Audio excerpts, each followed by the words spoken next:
আসসালামু আলাইকুম। আজকে আমি সিম আলু দিয়ে মাছ ভাজি করব, ওটা আপনাদের কাছে শেয়ার করব আপনাদের সাথে। প্রথমে আমি পেঁয়াজ রসুন ভেজে নিলাম,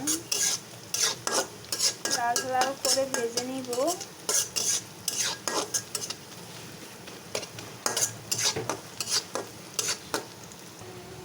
আমার পেঁয়াজ রসুন ভাজি করা হয়ে গেছে। এখন সামান্য একটু পানি দেব,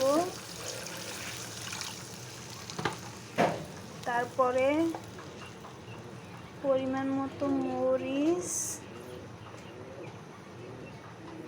লবণ, হলুদ আর দিয়ে দেব রাঁধুনির রেডিমিক্স মাছের মশলা। তারপরে এটাকে ভালো মতন কষিয়ে নেব। ফিরে আসছি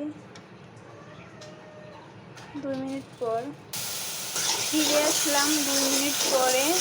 দেখেন আমার পেঁয়াজ মরিচ সব কিছু কষানো হয়ে গেছে, তেল ওঠা ভাপ এসেছে। এখন আমি এর ভিতরে তরকারি দিয়ে দেব, সিম আলু দিয়ে দেব। এখন এটাকে আমি কষিয়ে নিব সুন্দর করে 5 মিনিট। তো 5 মিনিট পরে আবার আমরা ফিরব। ফিরে আসলাম 5 মিনিট পরে। এখনও দেখা যাচ্ছে একটু ঝোল আছে, একটু পুরোপুরি টানিয়ে নেব, পুরোপুরি টানিয়ে নেব একটু।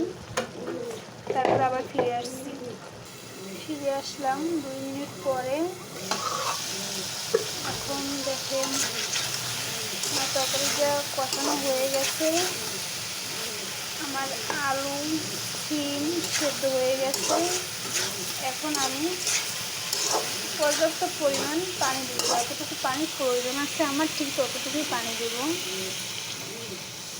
আমি এটা ভাজি করব, হালকা ঝোল রাখবো, তাই বেশি পানি দিলাম না।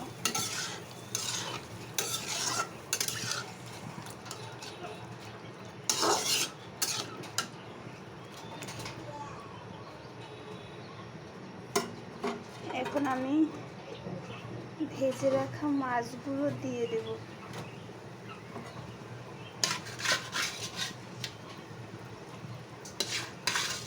আমরা যেহেতু মানুষ 2 জন, তাই 4 পিস মাছ নিয়েছি রান্না করার জন্য। আমার ছেলে আছে, ও ছোট, ও মাছ খাইতে পারে না। এখন আমি ঢাকনা দিয়ে দেব। 10 মিনিট পর আবার ফিরে আসব।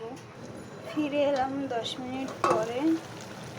এখন আমার তরকারিটা প্রায় হয়ে গেছে। এখন আমি শুধু ধনে পাতা দিব, জাস্ট আমার রান্না শেষ। আমি আর 2 মিনিট রান্না করে তারপরে চুলাটা অফ করে দেব। আমার রান্নাটা কেমন হয়েছে সবাই জানাবেন। প্লিজ লাইক কমেন্ট শেয়ার করবেন, চ্যানেলটা সাবস্ক্রাইব করে দিবেন। আল্লাহ হাফেজ, বাই সবাইকে।